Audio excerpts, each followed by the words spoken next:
How do you lose weight to improve your cycling performance? As always, today we're going to be tackling this question by taking a look at the science. I'll be discussing manipulating carbs, fat, and protein to lose weight. Specifically, will cutting carbs from your diet help with weight loss or not? At the end of the video, I'll give you an example of an optimal day of eating to facilitate weight loss and optimal performance on the bike.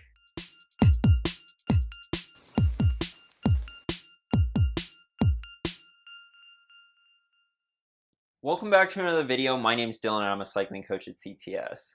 I've done a video on weight loss before, but it's such an important topic for cyclists that it really deserves a refresher. For the majority of riders, losing weight can be one of the most effective ways to improve your cycling performance, especially when climbing.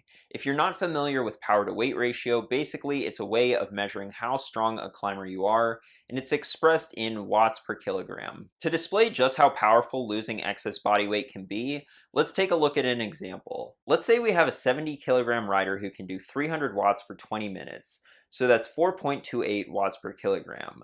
Now let's say we have a 65 kilogram rider riding right next to the first rider. The lighter rider would only have to produce 279 watts to keep up on a climb. Those who ride with a power meter know that an extra 21 watts on your 20-minute power could take months of training to achieve.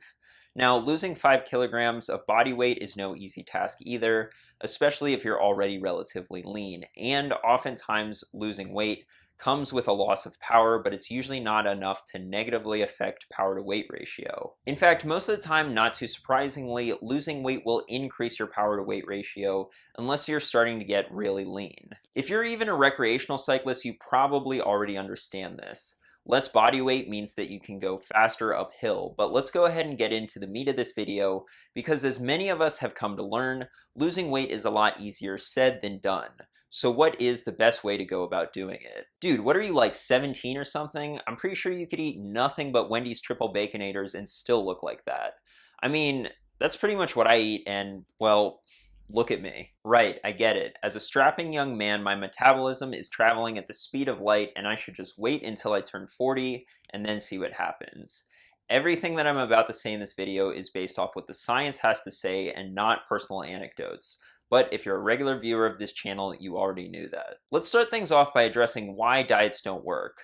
Most diets work in the short term by somehow getting you to restrict calories, which is necessary for weight loss. The problem is that counting calories and reducing how much you're eating without addressing what you're eating will lead to hunger, and living in a state of constant hunger is simply unsustainable.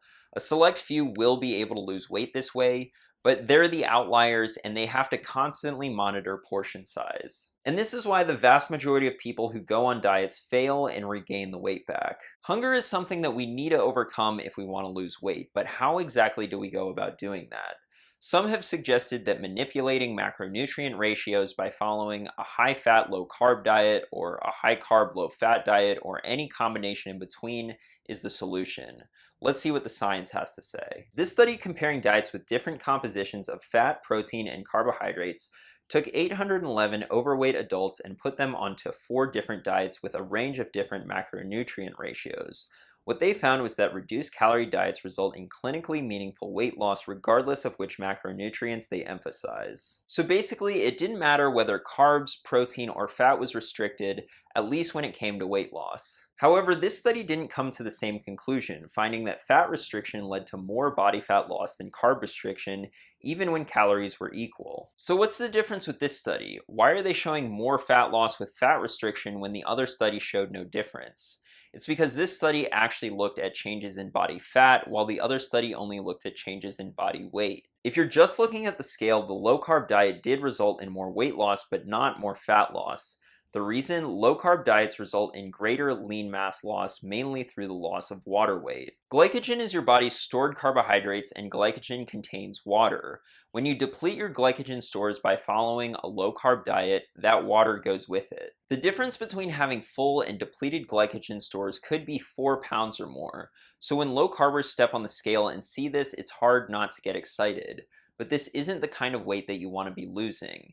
In fact, low-carb diets may have a negative impact on body composition even when done with regular exercise. This study on the effect of the ketogenic diet on body composition during resistance training had subjects complete an 8-week resistance training program on a ketogenic and non-ketogenic diet. Not surprisingly, the non-keto group gained almost a kilo of muscle, but the ketogenic group actually lost a small amount of muscle mass, and they concluded that the ketogenic diet might not be useful to increase muscle mass. This is somewhat ironic considering that the ketogenic and other low-carb diets are pretty popular right now amongst bodybuilders and gym rats. So I don't know if you guys knew this, but Hypergain Beast Mode Mass Gainer Raw Edition in the cupcake flavor has 0 grams of carbohydrates, so you don't have to worry about getting knocked out of ketosis when making those gains. Alright, but at the end of the day, gravity doesn't care whether you're lighter because you have less fat or less water. So in that sense, low carb still wins, right? Well, not exactly, because remember, our ultimate goal is to actually ride faster, and following a low-carb diet certainly won't help with that. This review on carbohydrate dependence in endurance athletes concluded that despite renewed popular interest in high-fat, low-carb diets for endurance sports, fat-rich diets do not spare carbohydrates or improve training capacity and performance, but instead directly impair rates of muscle glycogenolysis and energy flux. From this review on periodized nutrition for athletes, the ketogenic diet has received considerable attention in the popular press, and many claims have been made recently. However, it is important to realize that to date, not a single study has demonstrated performance benefits of a ketogenic diet. And the evidence that carbs improve performance is overwhelming. This 2011 meta-analysis that looked at 88 randomized crossover studies on carbohydrate consumption and endurance performance came to the conclusion that carbohydrates show a large benefit to performance. Basically, low carb is not the method that you should choose to lose weight or increase your cycling performance. Some have suggested adopting a low-carb diet in the off-season and then reintroducing carbs once the season starts, but remember that most of the weight that you lose on a low-carb diet is water weight, and once you reintroduce carbs again, you'll gain that water back. So right now you may be thinking, well, if low-carb isn't the answer, then surely low-fat is. I can eat all the white bread and Coca-Cola I want as long as I keep the amount of fat I'm eating to a minimum. No. That's not what I'm advocating for here either. And in fact, at least when it comes to weight loss, it may be beneficial to forget about macronutrients entirely and even forget about calorie counting. Yes, that's right, no calorie counting. If you're counting calories, that means that you're gonna be hungry, and as we've already established, that isn't sustainable. Instead, focus on what you're eating, and in particular, make sure that it's low in calorie density, meaning that for a given weight of food, it has relatively few calories. A study on energy density of foods' effects on energy intake took 18 subjects and provided them with meals for 2 days during 3 separate testing sessions. In these 3 sessions, subjects consumed either low, medium, or high energy density or calorie density meals. The results showed that significantly more calories were consumed for the higher energy density conditions, even though the amount of food by weight was relatively similar. Calories consumed were around 1,800 calories for the high energy density group and below 1,400 calories for the low. The study concluded that energy density influenced energy intake independent of macronutrient composition, and that subjects reported no difference in feelings of hunger or fullness. Carbs, protein, fat, that wasn't as important as the overall calorie density of the diet, and these results have been shown over the long term as well. A study on energy density's effects on weight change over 6 years took 186 subjects and measured the energy density of their diet. 6 years later, they found that energy density of the diet did not change for the individuals, and that a higher energy density was associated with weight gain and a higher BMI. The study concluded that low energy density diets moderate weight gain, and that a lower energy density can be achieved by consuming more fruits and vegetables. This review on dietary energy density and body weight, looking at many studies, confirmed this, concluding that their findings highlight the growing body of scientific evidence suggesting a relationship between energy density and body weight, and that consuming diets low in energy density may be an effective strategy for managing body weight. So this whole low calorie density thing sounds pretty good in theory, but what does it actually look like? What will you actually be eating? As we can see from this calorie density chart, foods with the lowest calorie density are vegetables, averaging just 0.3 calories per gram, and then fruits averaging just 0.7 calories per gram. These are the foods that should take up the bulk of your diet, unprocessed in their whole form. That unprocessed bit is critically important. As you can see, for example, there's a huge jump in calorie density when going from unprocessed carbs to processed carbs, and unprocessed plant-based protein sources like beans, chickpeas, and lentils are generally lower in calorie density than more traditional animal-based sources. In fact, the more you center your diet around whole plant foods, generally the lower it is in calorie density and the easier it becomes to lose weight without restricting food. In this study on a whole food plant-based diet for the treatment of obesity, heart disease, and diabetes, they took obese and overweight subjects and put them on a whole food plant-based diet.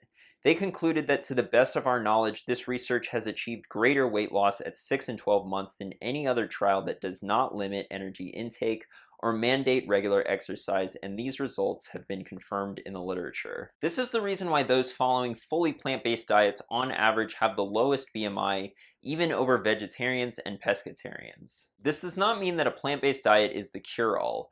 A vegan could eat nothing but french fries and Oreos and be way worse off than somebody who eats a lot of plants but also has some meat in their diet. What we can learn from these studies is that the more whole plant foods we eat, especially fruits and vegetables, and the fewer processed foods we eat, the easier it is to lose weight.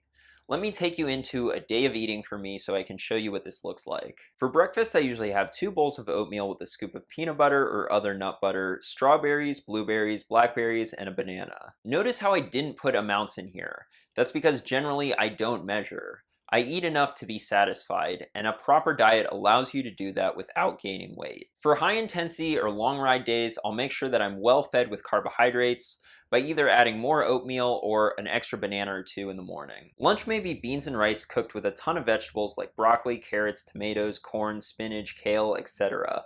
And again, the portion size is just enough to leave you satisfied. Depending on my ride schedule, I'll snack on fruit throughout the day. And then for dinner, I may have black bean burgers with quinoa, potatoes, and a big salad of lettuce, onions, tomatoes, peppers, avocado, etc. Ugh. Dude, your diet looks like something that a barefoot drum circle guy with an ironic mustache and a man bun would eat. When you look at your meal, make sure that vegetables are taking up the majority of your plate. The exception to this would be right before a race or a very hard workout, because digestion may become an issue with such a fibrous meal in your stomach. The go-to on these days should be more simple, easy to digest carbohydrates, and if you want to see what your pre, during, and post-workout meals should look like, I made a whole video about it that I linked down in the description. The takeaway from this video is that other than fueling yourself properly with carbohydrates around your workouts, stop fixating on macronutrient ratios and calorie counting, and instead make sure that what you're eating is high quality in its whole form and mostly comes from plants, in particular fruits and vegetables. Thanks for watching, and if you found this information helpful, be sure to subscribe, like, and share it with your cycling friends. I'll see you in the next one.